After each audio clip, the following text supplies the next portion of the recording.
بسم الله الرحمن الرحيم، والصلاة والسلام على سيدنا محمد وعلى آله وصحبه وسلم أجمعين، وبعد. السلام عليكم يا إخوة.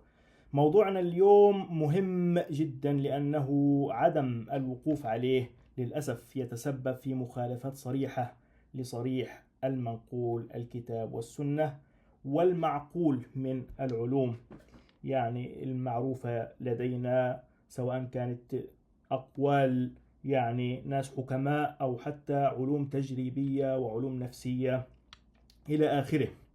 بل إنه قد يؤدي يعني ذلك الموضوع بتاعنا ده، عدم فهمه وعدم الوقوف عليه، إلى تدهور علاقات الأفراد في المجتمعات. مش بس كده، إن هو كمان ممكن يؤدي بطريقة غير مباشرة على وجود أمراض طبية نفسية في هؤلاء الأشخاص اللي عندهم مشكلة في الموضوع ده. وبالعكس يبقى الأكثر من كده أن قد يتفاقم الموضوع ويؤدي ذلك يعني إلى تفكك الأسرة وإلى التفريق بين الأزواج، أو حتى مشاكل مع العائلة، مشاكل مع المجتمع، قد تتدهور وقد يخسر مسيرته المهنية ذلك الشخص الذي لا يقف على مفهوم حض عليه ديننا وأثبتوا العلم.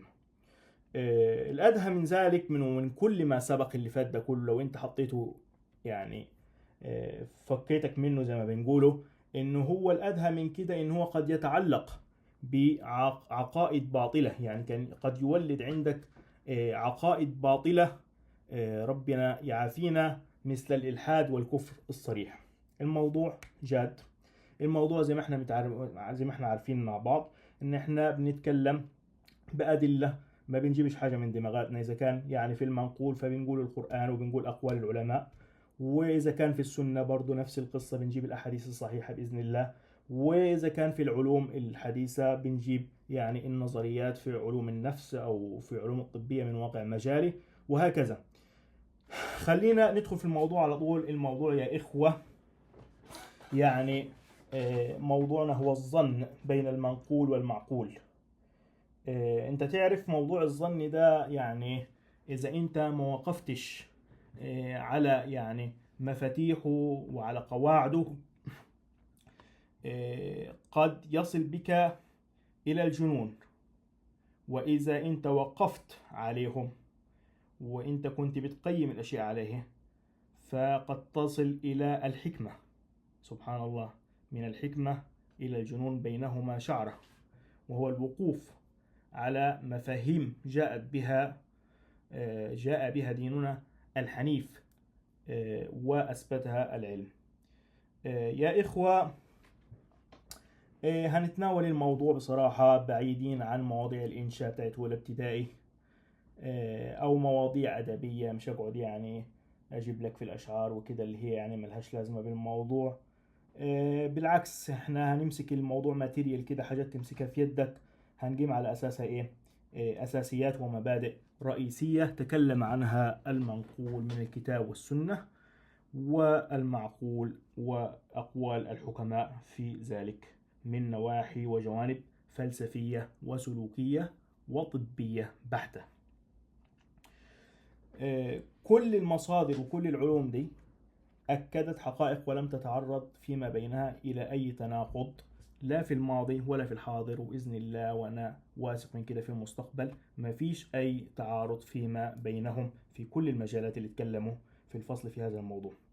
بعد المقدمة دي خليني أبدأ معك بسؤال بسيط جدا، واللي معظمكم يعني أنا أتوقع معظمكم هيجاوبوا غلط.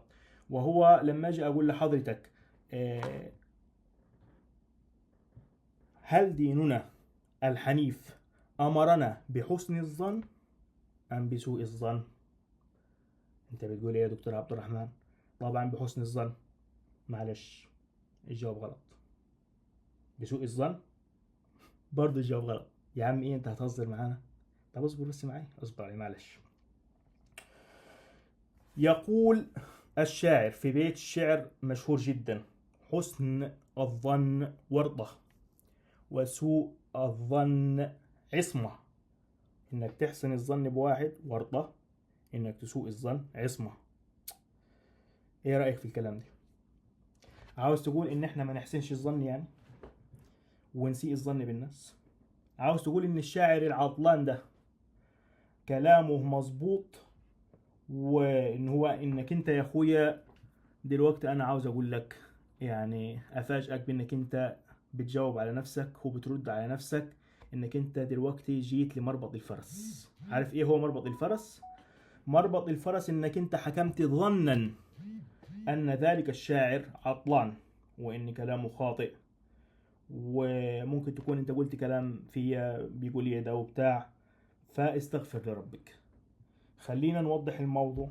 انا عارف ان انا ممكن اكون قلبت لك الموضوع، طولت عليك في المقدمة، ولكن هي كما قلت مسألة تفسد بين العلاقات بين الافراد في المجتمع، لذلك لازم نعطيها اهتمام كبير. لانها اذا فرقنا بين افراد المجتمع، ده اللي هو مبدأ اليهود، فرق تسد. مش موضوعنا اليهود، ولكن هنكون احنا عملنا بنفسنا، مش هم اللي عملوه لنا اذا احنا ما التزمناش بموضوع الظن ده. تخيل بقى انك انت تظن بمرتك ولا تظن بولدك ولا بتاع بيش اشياء يعني قد تصل في الاحيان الى التفريق بين الزوجين، او حتى بانعدام الثقة في طبيب او في معالج او في شيخ، وهم يعني افضل العلوم العلم الشرعي. لما تفقد الثقة في شيخ ولا كده هتاخد العلوم منين ولا بتاع، موضوع كبير. طيب خلينا نروح للقرآن ونشوف كيف تعرض لمسألة الظن، ونشوف ايه الحاجات اللي نستفاد منها في الحلقة دي. خلينا يقول الله عز وجل بسم الله الرحمن الرحيم: يا أيها الذين آمنوا اجتنبوا كثيرا من الظن إن بعض الظن إثم ولا تجسسوا ولا يغتب بعضكم بعضا أيحب أحدكم أن يأكل لحم أخيه ميتا فكرهتموه واتقوا الله إن الله تواب رحيم. الآية واضحة. اجتنب يعني انك انت تبتعد، يقول اجتنب فلان يعني ابعد عنه دوت فاسد. فيعني بيقول لك اجتنبوا الظن، ده في تحذير شديد، انك انت كأنك انت لما تشوف الظن ده في طريق زي ما يكون انت شفت واحد في طريق تجتنب وتروح طريق تاني. خدت بالك من مفهوم استخدام الاجتناب؟ الجنب، فكل واحد في جنب اجتنب، واخد بالك من اللغة. طيب المراد بالظن المنهي عنه هنا هو الظن السيء بأهل الخير والصلاح بدون دليل أو برهان. الدليل على كده إيه؟ الدليل هو سبب النزول. أنا عاوز أقول لك حاجة، هو هنا الآية مش موضحة، مش جايلة لك أهل الخير والصلاح وبدون دليل أو برهان، ولكن إحنا عندنا القرآن بيوضح كلمات بسيطة، وإنت عشان تطلع فيها كتير فأنت ينبغي أنك أنت تبحث وراء سبب نزول الآيات والظروف اللي كانت فيها، وتوافق الآيات مع صحيح السنة وصحيح اللغة وصحيح العلوم التجريبية والنفسية والتاريخ. ويعلمك التاريخ يعني أشياء قد تفسر لك يعني كلام الله عز وجل. لازم تبقى مالتي ديسبلين بالإنجليزي، يعني تبقى مجتمع على كذا حاجة عشان تقف على مراد الله عز وجل وتحضره لزمنك الآن لتستفيد منه. طيب ايه سبب نزول الآية ده يا عمي؟ باختصار شديد، النبي عليه الصلاة والسلام لما كان في يعني صحابة بيطلعوا يسافروا، فأحيانا بيبقى في مجموعة من الصحابة بيكون يعني حالهم على كدهم وكده، وبيكون في ناس مرتاحة. فالنبي علشان يعني يوازن بين التنين، واللي هو يعني حالته المادية ده أو يعني اللي هي قدراته بتكون على كدها، بيطلعوا واحد مع اثنين مرتاحين من هيئة ان هو يخدمهم او كده. ففي احد السفريات طلع واحد اسمه سيدنا سلمان مع احد اثنين الصحابة.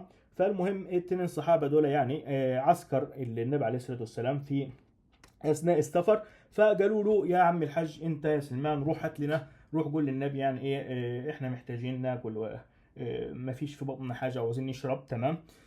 فيعني اعطينا بشيء نقوم بنفسنا. فالراجل راح للنبي فقال له روح لإيه؟ روح لأسامة، وكان هو المسؤول عن خزائن يعني المؤنة في السفر.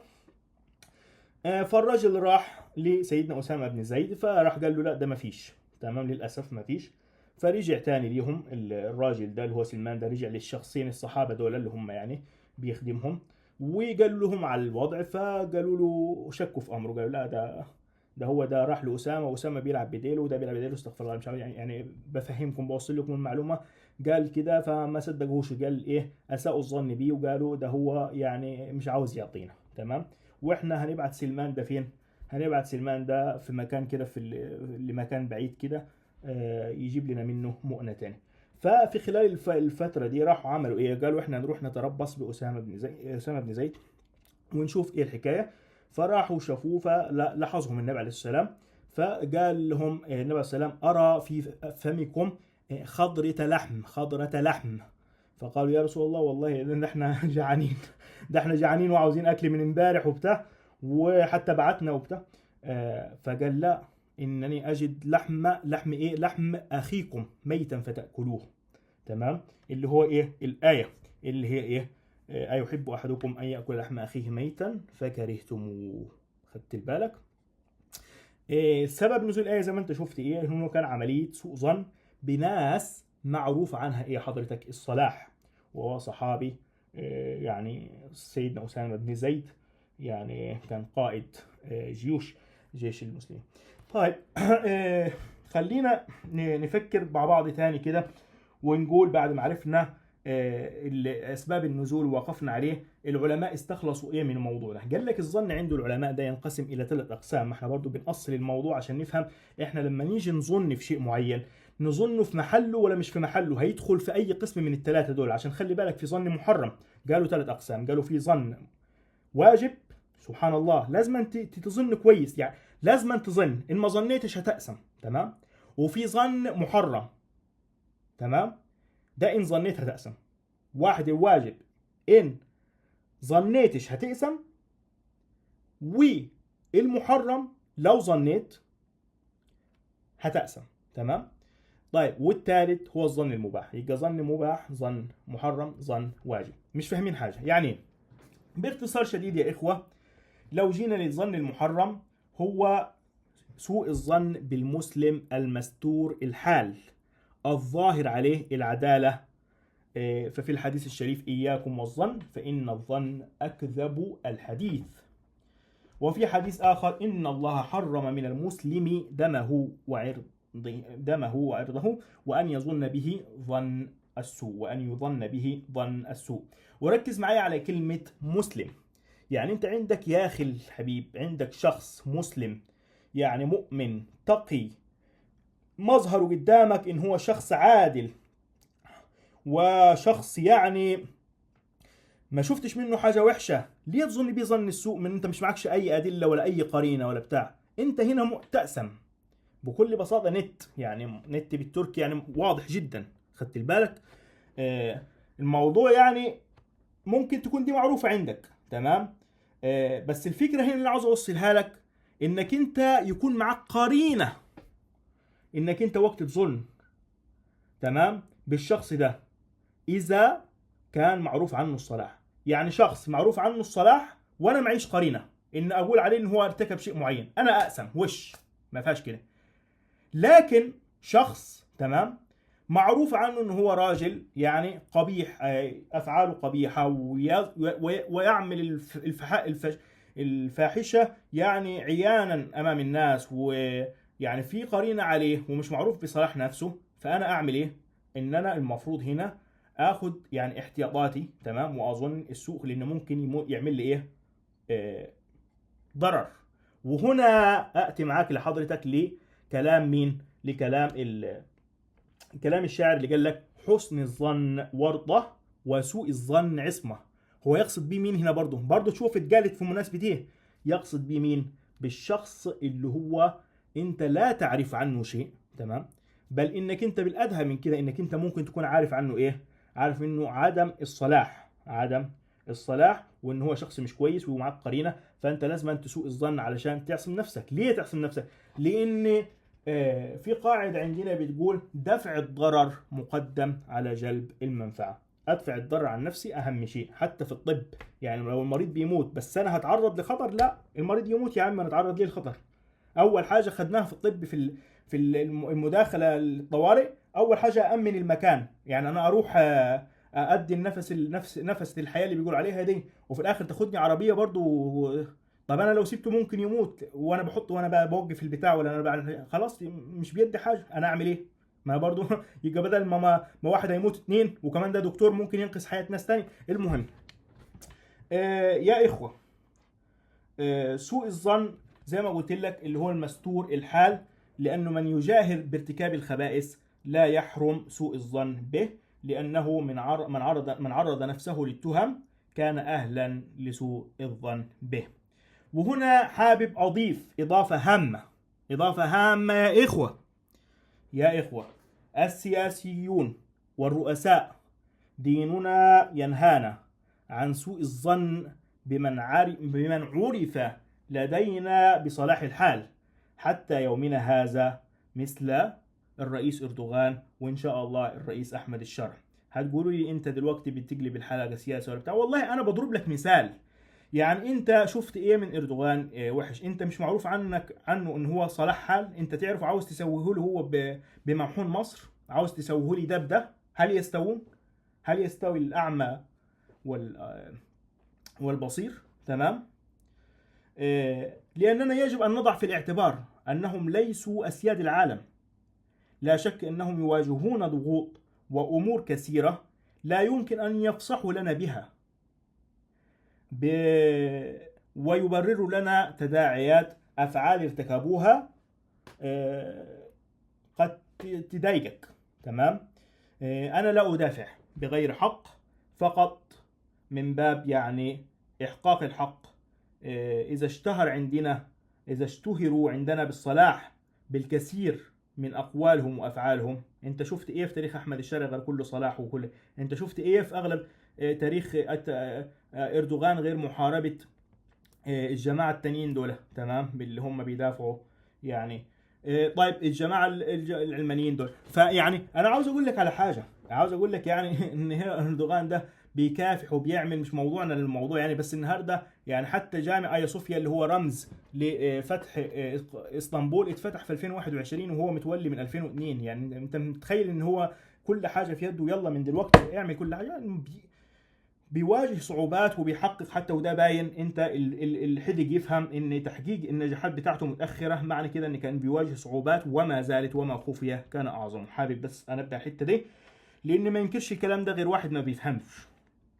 تمام. فيعني عندنا ناس دول اشتهروا بالصلاح في الكثير من اقوالهم وافعالهم، وفي ظل انهم تحت ضغوط لا ينكرها الا غبي او متخلف بصراحه، معلش في اللفظ. فان سوء الظن بهم لا شك عدول عن الحق، خاصه عندما نعلم ان السياسه مع الاسف احيانا ترغمك على فعل اشياء انت مجبور عليها لكسب مكاسب افضل. نعم، هكذا الحياة، فإن النعيم الكامل في الجنة. كده مفيش حاجة بيضة خالص في الجنة، مش معقولة في الدنيا مش معقولة تاخد كل حاجة. لازما انت يعني زي صلح الحديبية تتنازل عن حاجات في سبيل تحقيق حاجة تاني، وده خير مثال للنبي عليه السلام. النعيم الكامل، وانك انت بقى عاوز بقى اردوغان بقى يحرر اسرائيل، يحرر فلسطين ويعمل ده ويعمل ده ويحقق لك كل احلامك دي في لحظة. هذا ليس من سنن الله، وهذا يقول الله عز وجل يعني في الجنة: سلام عليكم بما صبرتم فنعم عقبى الدار. هو عقبى الدار الجاية خلينا ايه للجنة لما احنا عاوزين كل حاجة حلوة. الشيخ سيد قطب يعني بيقول ان طريق الدعوة في كثير اشواك وكده، فلازما اذا كانت الناس اللي ماشية في طريق الدعوة ده لازما نتحمل ونقدر الاشواك اللي بيتعرضوا لها دي. عشان كده موضوع حسن الظن وسوء الظن مهم في الموضوع ده. يعني انت تأسم، انا بقول لك اهو، انت تأسم اذا انت ظنيت في شخص تعرف انت في نفسك صلاح وتراه باعينك، تعرف ان هو صالح وشايفه من مواقفه صالح، تمام، وتظن بظن السوء. العلماء بيقول لك هنا ايه؟ تأسم.